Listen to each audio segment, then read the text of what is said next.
pandemic that may also give rise to a sense of moral injury. And I want to acknowledge that both from a healthcare perspective, but also from first responder perspective.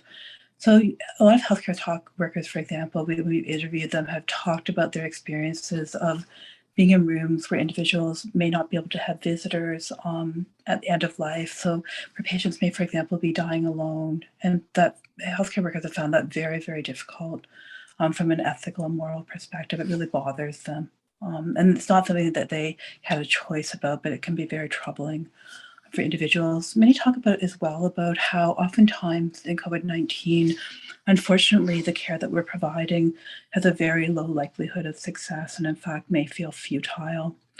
And that's particularly difficult when you're dealing with an older adult who may not want that care. The family very much understandably wants that person to be able to survive, but it's really difficult when you're the healthcare provider there, providing that care, knowing that it's painful, that it's invasive, and that's been really difficult as well.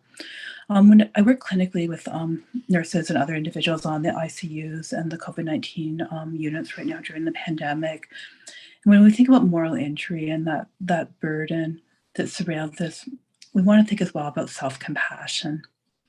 So that idea that, how grateful would that person have been that you were there to hold their hand? How grateful would their son or daughter be that you were there with their mom or dad at that time?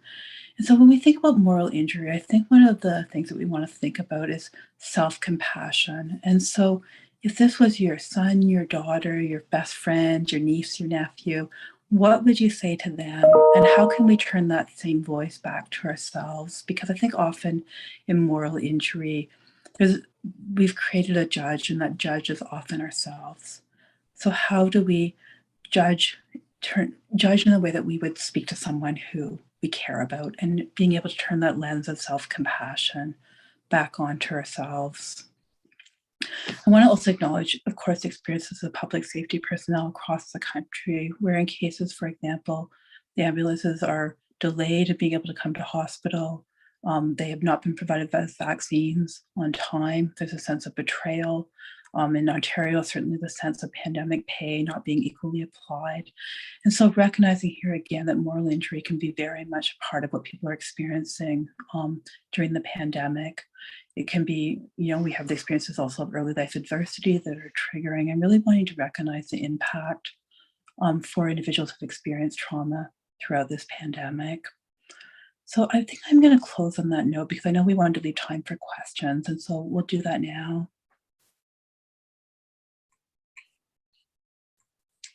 Thank you so much, Dr. McKinnon, and thank you everyone for being here today. If you have any questions for Dr. McKinnon, please feel free to post them in the chat. And if anyone has any questions on social media, I'm just going to go check our accounts, see if there are any questions or comments there. Okay.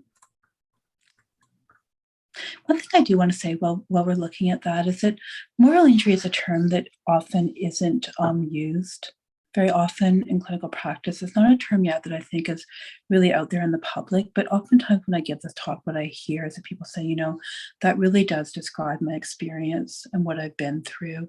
And so I think increasing awareness around moral injury, being able to use these words with ourselves and also with other people who we work with, or with patients or clients who we might be working with, I think that's really important to have understanding of this, and also as well to really recognize that PTSD, as we talk, I know the game, whoops, oh my goodness, the game I've talked about so often, it's not just fear, but also that guilt and shame, and that PTSD extends well beyond, or post-traumatic stress injury rather, extends well beyond fear.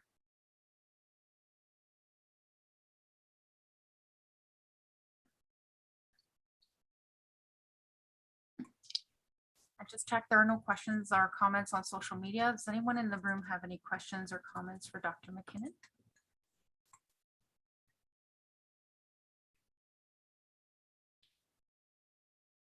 That's totally okay. It's because I think there's a lot to absorb here, and I hope that talking about this has been helpful. I hope that it, provides a different perspective on trauma, and some of the injuries that might arise. I hope that's helpful.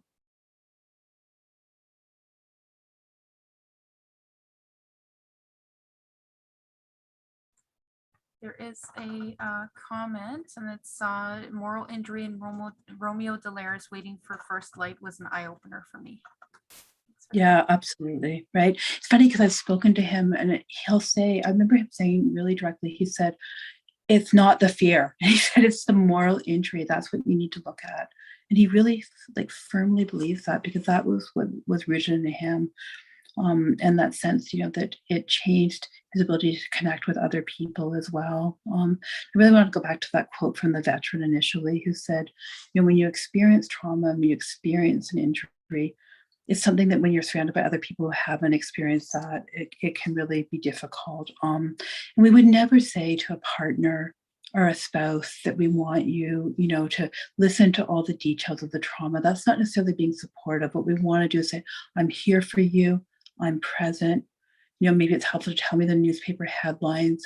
I know how painful this has been. I'm really acknowledging that and not trying to just suppress that down within a family, within a relationship. Thank you for sharing that. A couple of comments. Being someone who works with CSA survivors, I see self-compassion is very powerful in supporting the healing journey. We are so very hard on ourselves. Very true. Thanks, Sharon. We certainly are. Another comment here. I was interested to see the relation between trust for oneself and others stemming from trauma. Yeah, absolutely. Wonderful. Thank you everyone for being here today. And again, thank you so much, Dr. McKinnon, for spending time with us. We look forward to seeing you again in the very near future on other presentations for sure. Yeah. We will be collaborating once again. Thank you, everyone. Thank you, Dr. McKinnon. Have a safe and wonderful rest of your evening. And this presentation has been recorded and streamed live on our social media channel. So if you're looking for to revisit some of the information that Dr. McKinnon has shared, please go to our YouTube channel. And our name on YouTube is reverse. It's Gatehouse the.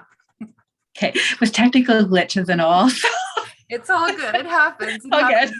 Thank you so much again for being here today. We truly appreciate it. Thanks everyone for sharing the day with us. Have a great evening. Tomorrow morning we'll be back with 11 a.m. The presentation 11 a.m. tomorrow is flying. See what technical glitches. My brain is glitching right now. So if anyone remembers what the 10 a.m. presentation is tomorrow, please share because it just flew out of my mind. I know that 1 o'clock is boundaries. Oh, I know, poetry writing. Thank you. That's lovely. Brain has come back. Thank you, everyone. Tomorrow morning, 11.